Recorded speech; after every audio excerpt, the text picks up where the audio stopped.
નમસ્કાર, સુસ્વાગતમ.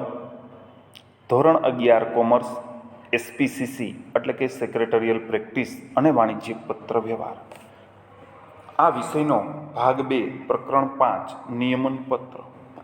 લાસ્ટ લેક્ચરમાં આપણે નિયમન પત્રમાં સમાવવામાં આવતી વિગતો અને કંપની ધારા 2013ના પરિશિષ્ટ 1માં આપેલ ટેબલ Fમાં સમાવાતી વિગતો કે તેમાં સમાવાતા નિયમો અંગેનો આપણે પરિચય લાસ્ટ લેક્ચરમાં મેળવ્યો હતો. આજે આપણે કંપની ધારા 2013ના પરિશિષ્ટ 1માં આપેલ FGHI અને જે ટેબલનો પરિચય મેળવવાનો છે, જેમાં આપણે F ટેબલનો પરિચય મેળવી લીધેલ હતો. તો આજે આપણે G ટેબલનો પરિચય મેળવીએ. તો ટેબલ G કેવી કંપનીને લાગુ પડે છે અથવા કેવી કંપની માટેનું નિયમન પત્ર છે? આર્ટિકલ ઓફ એસોસિએશન, જેનું શોર્ટ ફોર્મ A/A છે. એ પછી /A એટલે કે આર્ટિકલ ઓફ એસોસિએશન, જેનું ફૂલ ફોર્મ થાય, અને તેનું શુદ્ધ ગુજરાતી નામ નિયમન પત્ર થાય.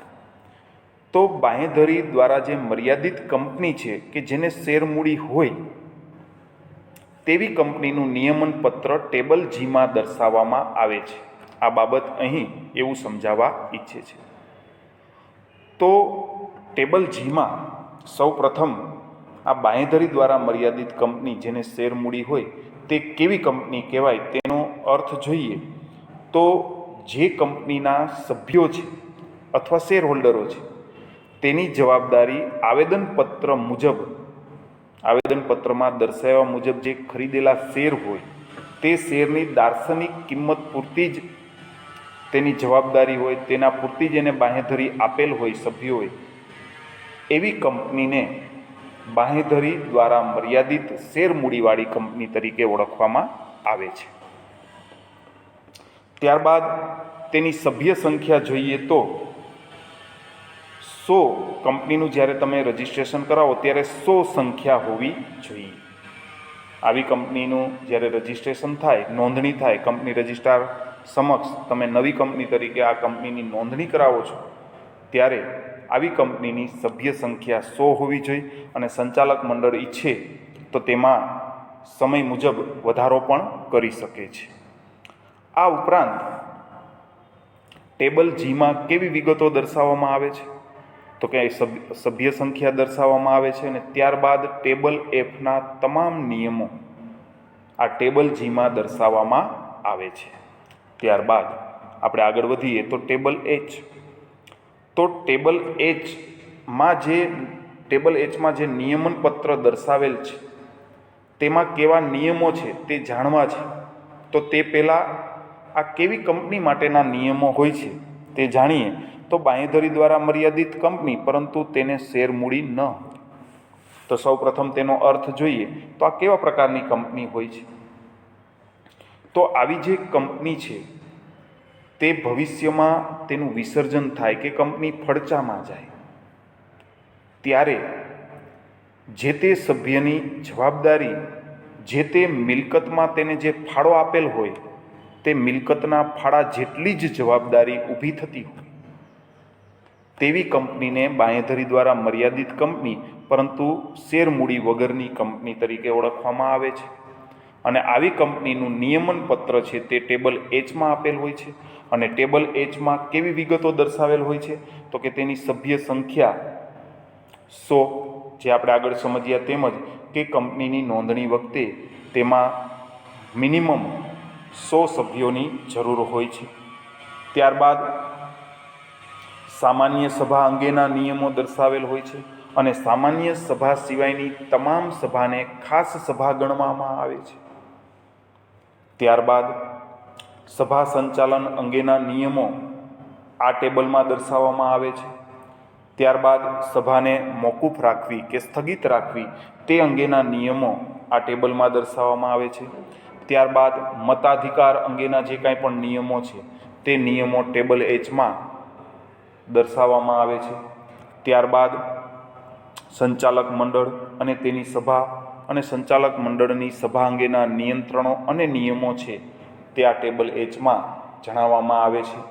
ત્યારબાદ કંપનીની અંદર મેનેજર, સંચાલક, સેક્રેટરી, અધિકારી, મુખ્ય અધિકારી, જનરલ મેનેજર વગેરેની જે નિમણૂક કરવાની હોય છે તે નિમણૂક અંગેના નિયમો અને તેને છૂટા કરવા એટલે કે બરખાસ્ત કરવા અંગેના જે નિયમો છે તે નિયમો અહીં દર્શાવવામાં આવે છે. ત્યારબાદ સામાન્ય મહોર અંગેના કંપનીનો જે સિક્કો હોય છે તે સિક્કો ક્યાં ઉપયોગ કરી શકાય, ક્યારે ઉપયોગ કરી શકાય, એવી જ રીતે સામાન્ય મહોરનો કોઈ ગેરઉપયોગ થાય તો તે અંગેના નિયમો, આ તમામ નિયમો છે તે ટેબલ Hમાં દર્શાવવામાં આવે છે. ત્યારબાદ ટેબલ I, અમર્યાદિત જવાબદારીવાળી કંપની જેને શેર મૂડી હોય તેનું નિયમન પત્ર છે તે ટેબલ Iમાં દર્શાવવામાં આવે છે. તો આવા પ્રકારની જે કંપની છે તેના સભ્યોની જવાબદારી અમર્યાદિત હોય છે.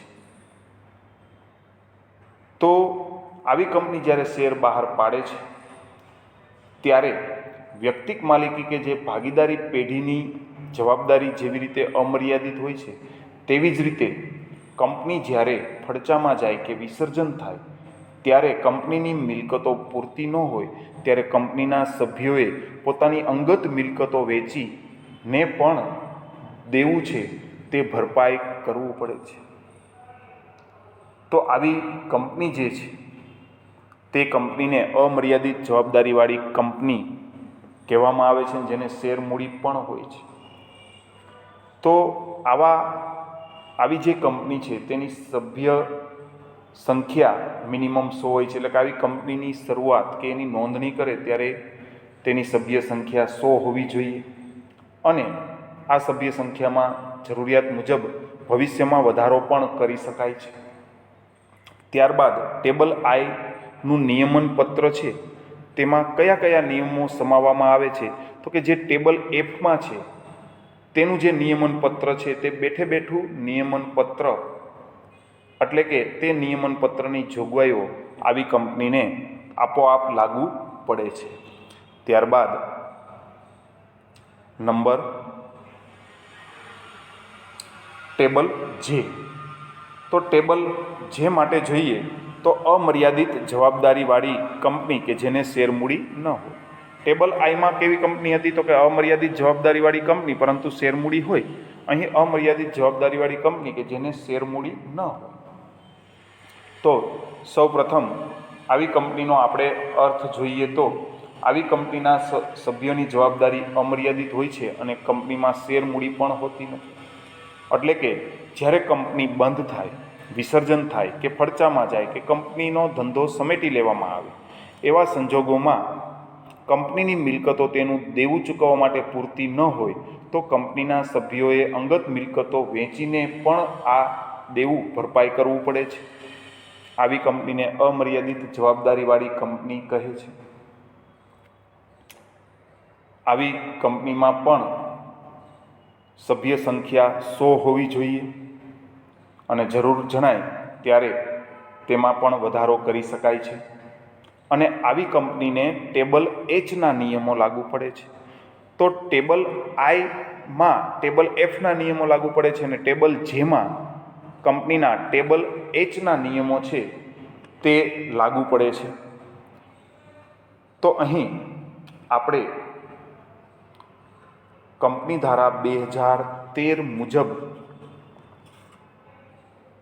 નિયમન પત્ર કંપનીએ તૈયાર ન કરેલ હોય તેવા સંજોગોમાં કંપની ધારા 2013માં જે પરિશિષ્ટ 1 આપેલ છે અને પરિશિષ્ટ 1માં આપેલ ટેબલ Fનો પરિચય આપણે લાસ્ટ લેક્ચરમાં મેળવ્યો હતો અને આજે આપણે ટેબલ Hનું નિયમન પત્ર, ટેબલ Gનું નિયમન પત્ર, ટેબલ Iનું નિયમન પત્ર અને ટેબલ Jનું નિયમન પત્ર આ અંગેનો પરિચય મેળવવાનો પ્રયત્ન કર્યો.